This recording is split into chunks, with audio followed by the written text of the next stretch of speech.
Rekan-rekan sekalian, selamat datang pada kuliah ke-14, kuliah terakhir rekayasa jembatan. Teori yang telah saya sampaikan dari kuliah ke-8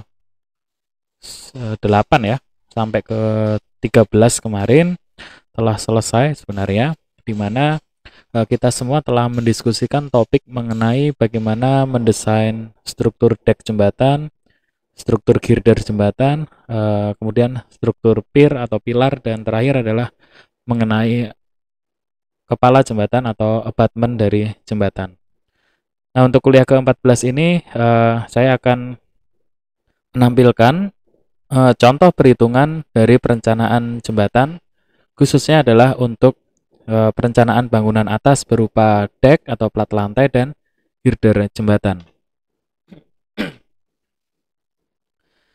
Nah, pada uh, layar ini Anda bisa melihat, ini ada sebuah denah jembatan kurang lebih seperti ini ya, di mana pada denah ini Anda bisa lihat panjang bentang dari jembatan tersebut adalah 16 meter, kemudian jarak antar gelagarnya adalah 2,1 meter, serta lebar dari jalan raya yang akan ada di jembatan ini adalah sebesar 9 meter. Ini adalah denahnya, kemudian berikut ini adalah potongan memanjang dari desain yang akan, potongan memanjang dari jembatan yang akan kita desain.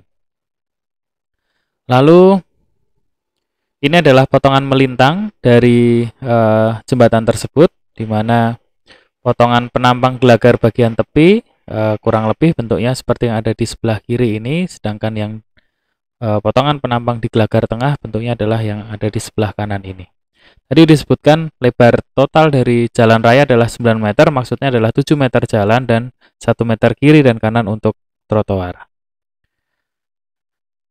Lalu perhitungan akan dimulai dengan perhitungan struktur atas berupa perhitungan plat lantai jembatan, di mana pada struktur plat lantai atau plat dek beton bertulang yang didukung oleh I-girder atau gelagar I beton pratekang arah longitudinal jembatan, tulangan utama plat dek beton dipasang pada arah melintang jembatan.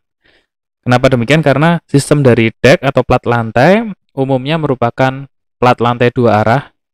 Anda bisa melihat kalau dari denah tadi, ini adalah segmen dari plat lantainya. Jadi segmen plat lantai adalah bagian ini, lalu di tengahnya ada diafragma. Nah, mungkin segmennya bisa dibagi menjadi 4. Jadi ini adalah segmen kecil dari plat lantai. Seringkali pada struktur jembatan, rasio antara sisi panjang dan sisi pendeknya ini jauh lebih besar dari 2, sehingga sistem platnya akan berupa sistem plat satu arah. Untuk itu, tulangan pokoknya akan kita pasang pada bentang yang pendek atau ke arah melintang dari jembatan. Itu yang pertama harus dipahami pada sistem desain plat lantai. Lalu yang berikutnya adalah kita akan melakukan perhitungan lebar strip dari plat lantai. Pengaruh beban mati yang bekerja pada plat dek akan dihitung berdasarkan lebar dari plat strip selebar 1 meter. Jadi ketika kita mendesain plat lantai, kita anggap lebar efektif yang akan dilibatkan adalah 1 meteran. Artinya untuk 10 meter ya kita tinggal kalikan saja hasil desain kita untuk 10 meter. Jadi kita akan membagi menjadi segmen yang kecil selebar 1 meter. Kemudian sedangkan untuk pengaruh beban hidup ditentukan berdasarkan lebar strip ekivalen. Lebar strip ekivalen untuk momen positif ditentukan dengan persamaan sebagai berikut ini.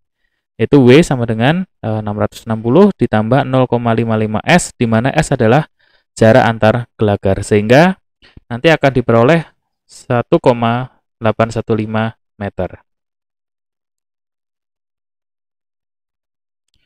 Kemudian pembebanan plat. Pengaruh beban mati yang bekerja pada plat dek akan dihitung berdasarkan lebar dari plat strip selebar 1 meter. Ada beberapa beban rencana yang telah Anda pelajari ya sebelum UTS.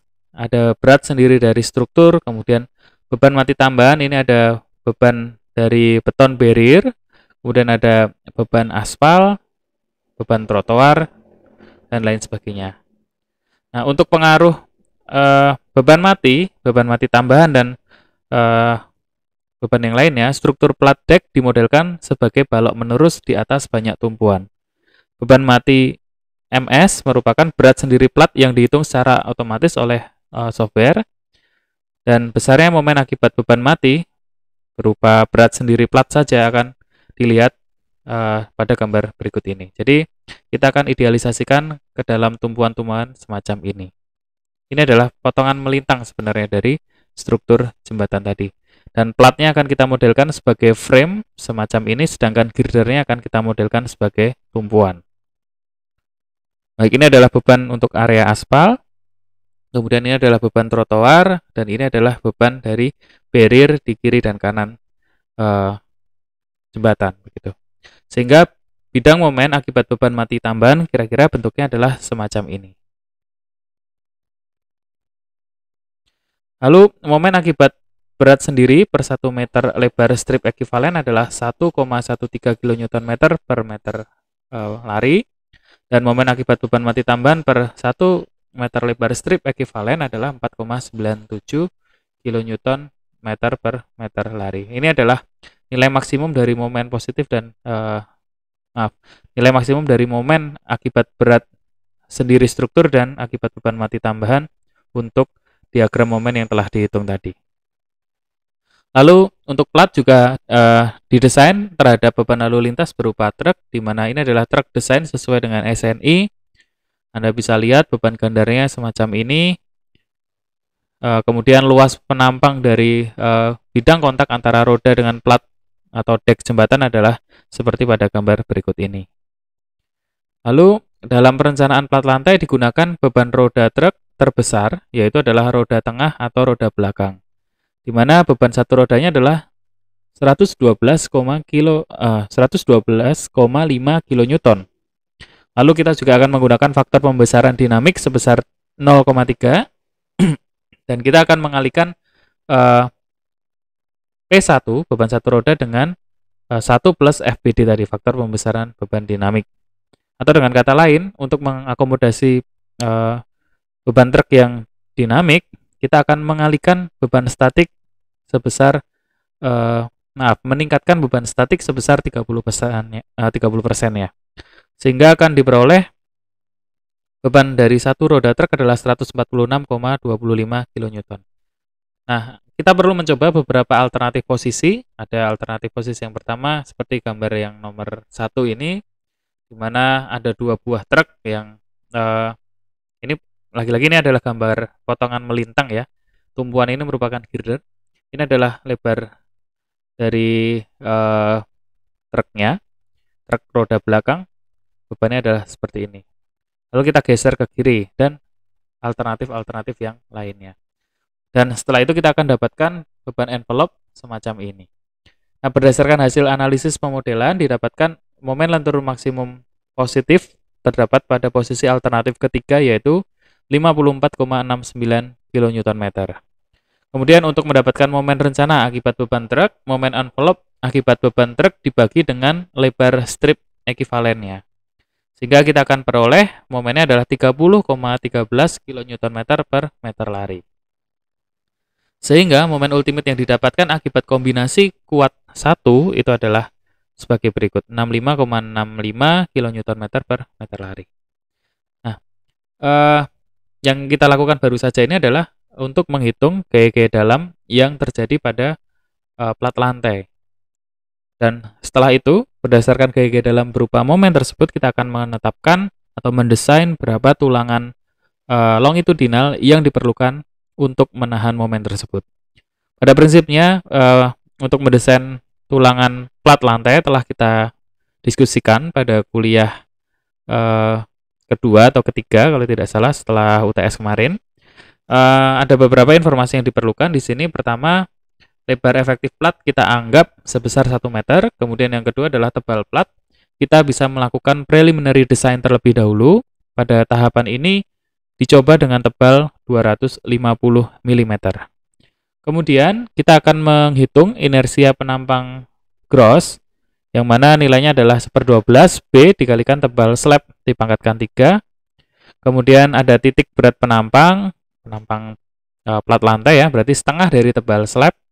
Lalu mutu beton kita tetapkan, di sini ditetapkan 30 MPa sehingga beta satunya adalah 0,85. Kemudian mutu tulangan yang kita gunakan juga kita tetapkan. Hal ini juga akan berkaitan dengan diameter dari tulangan, jenis dari tulangan, apakah tulangan ulir atau deform, ataukah kita menggunakan tulangan polos. Tapi untuk jembatan, umum sekali digunakan tulangan deform pada plat lantai. Kemudian momen terfaktor MU ini tadi hasil dari analisis struktur yang telah kita lakukan sebelumnya. Kemudian faktor reduksi lentur ini digunakan 0,9, walaupun pada SNI yang baru, faktor reduksi lentur ini bervariasi dari 0,65 sampai 0,9, tetapi yang sering terjadi pada plat lantai, tulangannya adalah tulangan yang terkendali tarik, sehingga kita bisa tetapkan terlebih dahulu di awal sebesar 0,9. Lalu ada luas tulangan minimum, adalah MU dibagi V dikalikan FY dikalikan 0,8 dikalikan DE. Ketemulah 928,76 mm persegi.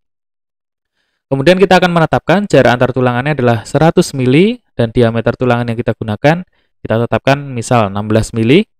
Maka luas tulangan yang digunakan adalah B dibagi dengan S dikalikan luas satu buah tulangan, yaitu ketemu 2010,62 mm persegi. Dengan penggunaan luas tulangan tersebut akan diperoleh tinggi blok tekan ekivalen sebesar 33,12 mm dan momen nominalnya bisa kita hitung, AS dikalikan FY dikalikan dengan D min setengah A. Setelah itu C bisa kita evaluasi untuk mengecek berapa regangan baja atau epsilon S-nya. Epsilon C kita tetapkan 0,03. Dan di sini terlihat bahwa epsilon S 0,14 jauh lebih besar dari 0,005, artinya memang benar bahwa asumsi penggunaan faktor reduksi kekuatan lentur 0,9 tadi sudah tepat begitu. Lalu momen tahanan, momen resisten adalah V dikalikan Mn 154,62. Ini kita bandingkan dengan MU yang ada di atas tadi, 65,65. Artinya desain kita sudah aman begitu. Dan kita bisa melakukan penghematan lagi karena VMN-nya jauh di atas MU. Lalu yang membedakan dengan desain tulangan untuk plat lantai gedung dengan jembatan ini adalah adanya syarat tulangan minimum yang menggunakan persamaan yang berbeda. Nah, untuk jembatan kita perlu menghitung tegangan retak beton dulu, lalu kita bisa menghitung momen retak penampang atau M crack, dan nantinya kita bisa menghitung nilai 1,33 MU dan 1,2 MCR atau M crack. Nah, momen resisten harus lebih besar dari nilai terkecil antara 1,2 M crack dan 1,3 MU. Dan keduanya terpenuhi, artinya desain yang kita gunakan telah memenuhi persyaratan. Lalu yang berikutnya tulangan pembagi. Jadi yang kita desain baru saja ini adalah tulangan longitudinal atau tulangan lentur yang dipasang tegak lurus dari arah lalu lintas atau dipasang pada sumbu pendek seperti yang telah saya jelaskan di awal tadi. Lalu ada tulangan pembagi yang akan dipasang tegak lurus terhadap tulangan pokok. Nah, tulangan pembagi merupakan tulangan searah lajur dari lalu lintas untuk kasus ini ya, yang berfungsi sebagai tulangan susut. Nilainya bisa diestimasi dengan menggunakan aturan ini, yaitu 110 per akar S. Nilainya ternyata harus kurang dari sama dengan 67%. S-nya 2,1, artinya ketemunya 75, maka kita ambil nilai terkecil yaitu 67%. 67% dari luas tulangan pokok ketemu 622,27 mm persegi. Kita gunakan D13 dengan jarak 100, dia sudah lebih besar dari luas tulangan yang dibutuhkan. Artinya tulangan yang digunakan adalah D13 100. Lalu yang berikutnya adalah evaluasi terhadap kemampuan geser dua arah atau punching shear. Nah, ilustrasinya adalah sebagai berikut. Adanya kontak antara roda dengan deck ini akan menyebabkan terjadinya geser dua arah atau punching shear. Jadi garis yang miring ini merupakan bidang geser, yang mana kalau gagal maka akan pecah sehingga plat lantai kita seolah-olah akan berlubang begitu. Kalau tampak atasnya adalah sebagai berikut ini. Ini adalah gambar punching shear untuk plat atau dek jembatan. Nah, kita akan menganalisis apakah tebal plat dari atau tebal dek dari jembatan telah memenuhi kekuatan untuk menahan punching shear. Dan untuk desain plat lantai ini kita diharapkan tidak menambahkan tulangan geser karena nanti akan menyebabkan tulangan yang terpasang sangat rumit, sehingga langkah yang dilakukan untuk meningkatkan kemampuan geser tentu saja adalah dengan meningkatkan ketebalan dari plat lantai. Baik, kita mulai analisisnya. Pertama, kita cek dulu dimensi bidang kontak dari roda truk, di mana P-nya adalah 750 mili dan L-nya adalah 250 mili. Kemudian tinggi efektif plat berarti tebal plat dikurangi tebal selimut, ya, dikurangi setengah dari tulangan pokok begitu. Diambil 220 mm. Lalu kita akan bisa menghitung berapa nilai B0 dan D0 seperti yang ada di gambar. Kemudian rasio panjang terhadap lebar, rasio antara B0 dibagi D0 adalah 2,06. Kemudian kita bisa hitung keliling geser kritisnya adalah 2 dikalikan B0 plus D0. Faktor reduksi geser adalah 0,75, faktor beban hidup 1,8, beban truk adalah 112,5 kN, dengan faktor pembesaran dinamis 0,3, maka gaya geser terfaktor bisa kita hitung, nilainya adalah 263,25 kN. Ini adalah gaya geser yang akan kita tahan. Selanjutnya kita menghitung kuat geser nominal dari plat dengan persamaan berikut, ketemulah 1144,86 kN. Syarat geser nominal plat nilainya harus kurang dari 0,3 dan seterusnya ini. Oke. Kemudian Vn-nya adalah ini tadi sudah kita hitung. V resistance-nya adalah 858,65 kN dan dia lebih besar dari Vu. Nah, VU kurang dari sama dengan VR artinya oke, desain terhadap geser bisa kita gunakan. Nah, kalau digambar kurang lebih seperti ini ya. Tadi yang ke arah sumbu pendek ini adalah D16-100 dan ke arah sumbu memanjangnya adalah D13-100. Selanjutnya kita akan mendesain gelagar beton bertulang tipe T. Di sini tertulis desainlah jembatan beton bertulang gelagar T dengan tumpuan sederhana yang memiliki panjang bentang 20 meter. Jembatan ini terdiri dari 2 lajur jalan raya dengan tebal perkerasan aspal 5 cm serta memiliki pembatas pada kedua sisi dengan berat 7,56 kN per meter.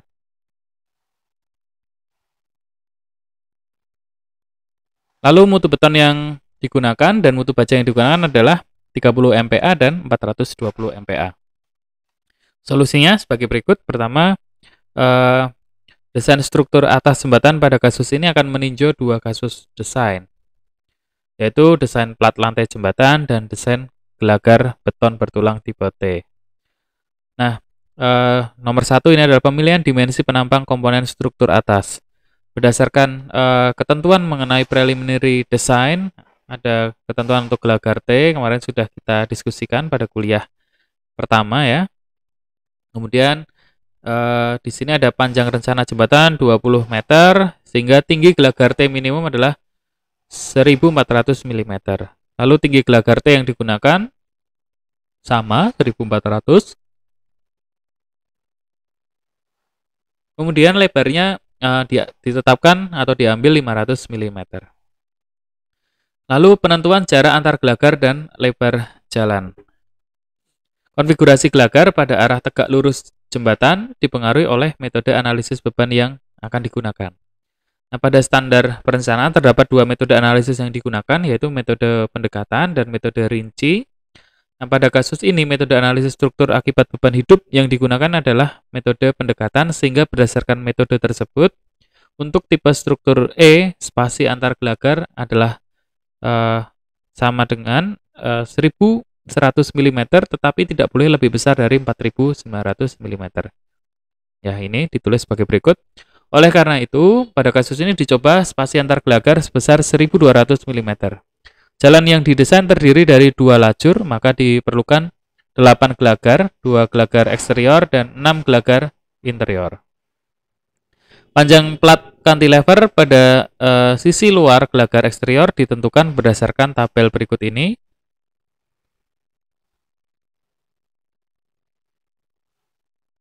Dan nilai dari DE harus berada di rentang ini, minus 300 sampai 1700. Yang mana DE sendiri adalah jarak antar as gelagar eksterior ke sisi dalam curb atau pembatas jalan. DE bernilai positif jika gelagar eksterior berada di sisi dalam curb atau pembatas jalan dan bernilai negatif jika gelagar eksterior berada di luar curb atau pembatas jalan. Oleh karena itu, pada kasus ini digunakan panjang cantilever 300 mili dan detail dimensi melintang jembatan seperti disajikan pada potongan melintang berikut ini.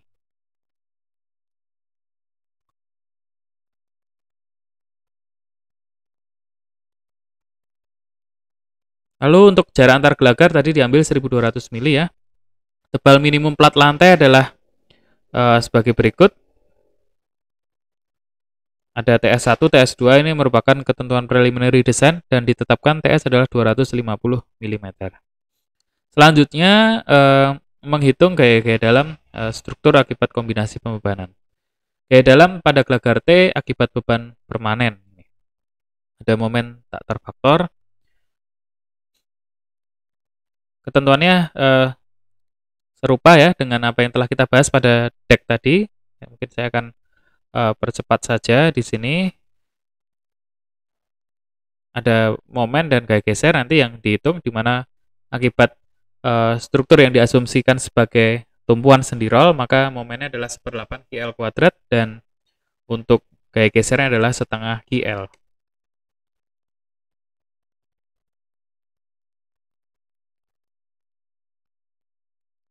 Kemudian ada gaya dalam akibat beban lajur, beban terbagi rata, dan beban garis terpusat. Lalu ada beban akibat truk,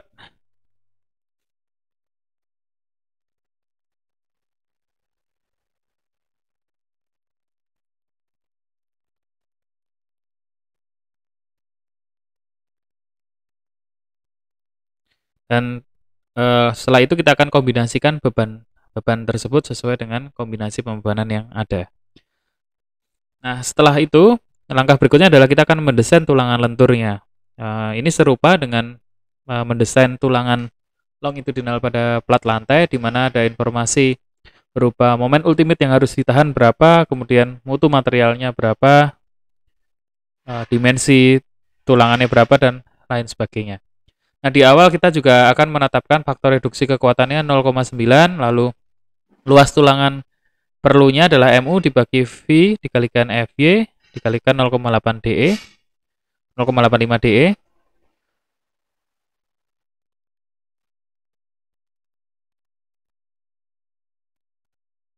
Lalu kita akan menggunakan 3 lapis tulangan diameter 32 mili untuk mencapai luas tulangan sekitar 7.700-an ini tadi.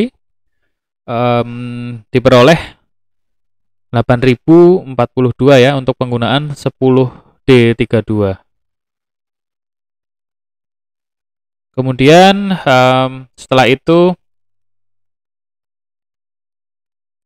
kita akan menghitung tinggi total blok tegangan tekan. Di sini di trial di percobaan pertama ketemu 110 sehingga C-nya adalah A dibagi beta 1 129 mili. Lalu karena C trial kurang dari TS, maka sumbu netral terletak pada sayap gelagar T dan dianalisis sebagai gelagar persegi. Maka gelagar T ini dianalisis sebagai gelagar T palsu karena sumbu netral terletak pada sayap gelagar ini. Maksudnya adalah Anda menganalisis sesuai dengan kondisi 1, di mana C-nya kurang dari tebal slab, sehingga blok tekannya hanya berupa bentuk persegi. Tapi kalau C-nya lebih besar dari tebal slab, maka blok tekannya akan berupa huruf T, kurang lebih seperti itu. Momen nominal platnya adalah sebagai berikut. VMN bisa dihitung dan cek kapasitas lenturnya VMR lebih besar dari MU, maka oke. Sehingga analisis yang dilakukan atau penggunaan tulangan yang digunakan telah memenuhi syarat dan girder dapat menahan beban.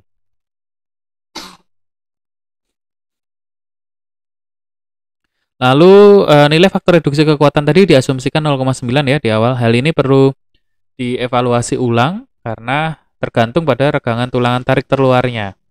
Dari analisis, regangan tulangan tarik terluarnya adalah 0,028 dan dia lebih besar dari 0,005 sehingga penggunaan faktor reduksi kekuatan lentur 0,9 sudah tepat. Lalu pemeriksaan luas tulangan minimum. Tahanan lentur ditentukan berdasarkan nilai yang terkecil dari ini 1,33 MU dan 1,2 MCR. Dari hasil perhitungan tersebut harus terpenuhi sehingga struktur memenuhi persyaratan untuk digunakan sebagai girder.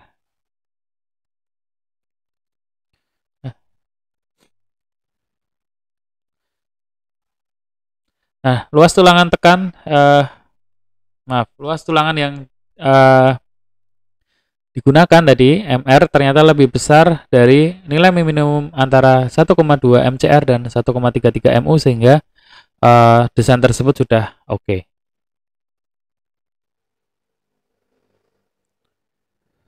Selanjutnya adalah kita melakukan pengecekan deformasi akibat beban mati. Anda bisa baca secara mandiri saja nanti. Kemudian ada pemeriksaan deformasi akibat beban hidup.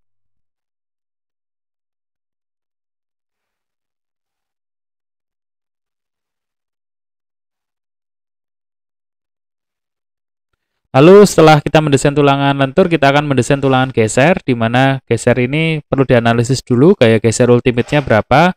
Pada hasil perhitungan sebelumnya menunjukkan bahwa VU-nya adalah 851 kN. Kemudian faktor reduksinya diambil 0,75, kita hitung kuat geser betonnya atau VC, ketemu 601.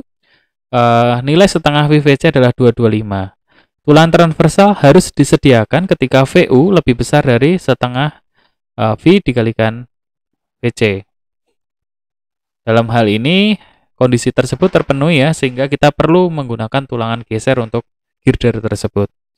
Digunakan diameter tulangan D16, dicoba seperti itu dulu. Lalu luas tulangan dua kaki sengkang adalah 402, jarak tulangannya diambil 200, sehingga kita bisa hitung AV minimumnya berapa, lalu AV yang digunakan berapa. Lalu kuat geser yang disumbangkan oleh tulangan geser bisa dihitung sebagai berikut, sehingga tahanan geser nominal adalah sumbangan antara VC dan VS. Ketemu 1700 sekian. Lalu V resistannya adalah 0,75 dikalikan Vn, ketemu 1285,95 kN.